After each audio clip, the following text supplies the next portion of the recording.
Assalamualaikum warahmatullahi wabarakatuh. Ketemu lagi dengan saya Muhammad Taufik di channel Cadas. Kali ini saya ingin merespon penolakan laporan saudara saya Mas Roy Suryo di Polda Metro, bahwa laporannya ditolak dengan pertimbangan lokus deliktinya itu di Pekanbaru. Saya ingin luruskan apa yang disampaikan Pak Polisi itu tidak sepenuhnya benar, juga tidak sepenuhnya salah. Tetapi kalau kita bicara parameternya Undang-Undang ITE, Undang-Undang Informasi dan Transaksi Elektronik, bukan menggunakan pasal 310. 310 itu kan pasal konvensional atau jendus atau asal dari Undang-Undang ITE. Saya sampaikan bahwa ada surat keputusan bersama antara Menteri Komunikasi dan Informatika RI, ya, juga dengan melibatkan Jaksa Agung dan Kepala Kepolisian Republik Indonesia. Tepatnya itu banyak sih, nomor 219, 154 dan keputusan bersama 2/6 2021 tahun 2021 tentang pedoman implementasi atas pasal tertentu dalam Undang-Undang nomor 11 tahun 2008 tentang informasi dan transaksi elektronik yang sudah diperbarui dengan Undang-Undang nomor 19 2016 tentang perubahan atas Undang-Undang nomor 11 2008. Jadi begini bunyinya. Kriterianya yang saya masih catat, pengertian diketahui umum itu bisa berupa: 1. Unggahan pada akun sosial media dengan pengaturan bisa diakses publik, unggahan pada grup yang bersifat terbuka di mana siapapun dapat bergabung. Jadi misalkan Facebook tapi statusnya adalah open, ya, bukan private. Lalu lintas informasi yang tidak ada grup yang mengendalikan tanpa ada moderasi tertentu, itu namanya open group. Nah, kalau kita bicara parameter pendekatannya itu adalah pasal KUHP konvensional 310, benar. Lokus delikti, tempat kejadian, dan tempus waktunya itu ada di Pekanbaru.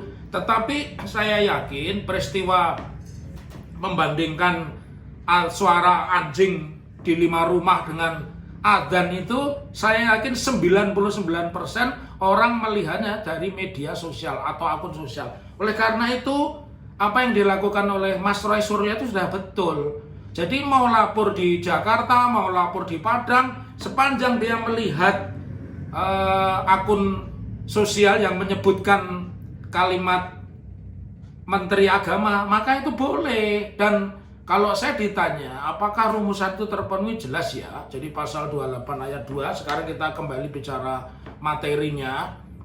Apa sih sebenarnya yang dimaksud ujaran kebenciannya itu adalah pasal 28 ayat 2 Undang-Undang ITE itu, setiap orang dengan sengaja dan tanpa hak menyebarkan informasi yang ditujukan untuk menimbulkan rasa kebencian, permusuhan individu atau kelompok masyarakat tertentu berdasarkan ini yang kita kenal sekarang, suku, agama, ras atau antar golongan. Itu terjadi, ya. Kemudian yang kedua, bagaimana dengan penodaan agama atau orang mengenalnya sebagai penistaan agama? Pasal 156 itu jelas menyebutkan, KUHP, ya. Seseorang dipidana dengan penjara selama-lamanya 5 tahun barang siapa di muka umum dengan sengaja mengeluarkan perasaan atau melakukan perbuatan A yang pada pokoknya bersifat permusuhan, penyalahgunaan atau penodaan terhadap satu agama yang dianut di Indonesia.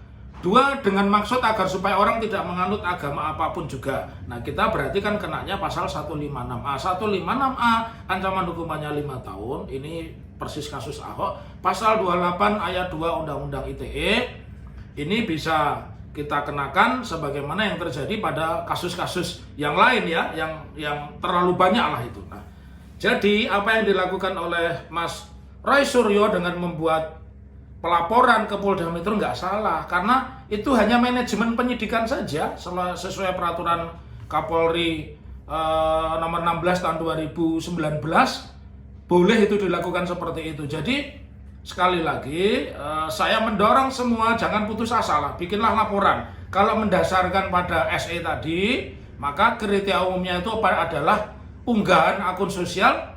Ini saya mengumpamakan begini, kalau saya adalah korban dari transaksi elektronik, ya, transaksi elektronik itu misalkan Bitcoin, ya, atau trading yang lain lah. Trading itu pusat tradingnya badan hukum yang berpusat di Hong Kong.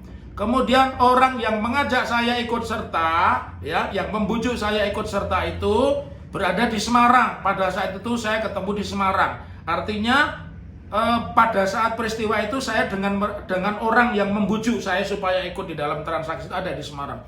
Lalu dia bilang, Pak Taufik, tolong transfer. Saya bilang, saya itu nggak punya SMS banking, ya, nggak punya SMS banking. Bener, saya advokat tapi saya nggak punya SMS banking. Nah, saya biasanya konvensional lewat ATM karena nomor saya pernah dihack persoalannya itu. Lalu saya oke, nanti lewat tol sampai Boyolali saya transfer. Lalu saya transfer, ternyata kemudian transaksi itu penipuan. Nah, pertanyaannya, apakah saya harus membuat laporan di Hong Kong karena kantor pusatnya di Hong Kong, ataukah saya harus membuat laporan di Semarang karena transaksinya di Semarang, atau saya kerugiannya itu terjadi ketika saya transfer di Boyolali?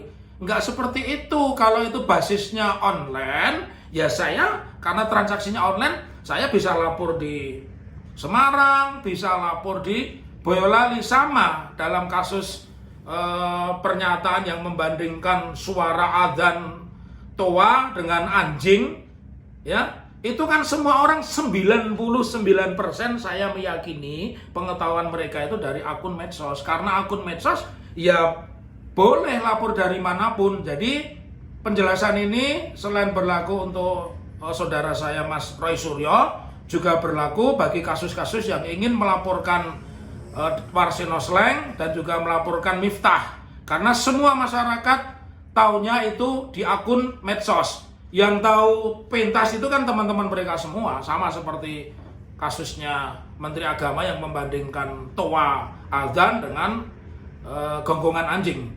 Demikian channel cerdas ini membekali Anda. Saya tidak menggurui, membekali Anda untuk lebih berani dan mengerti.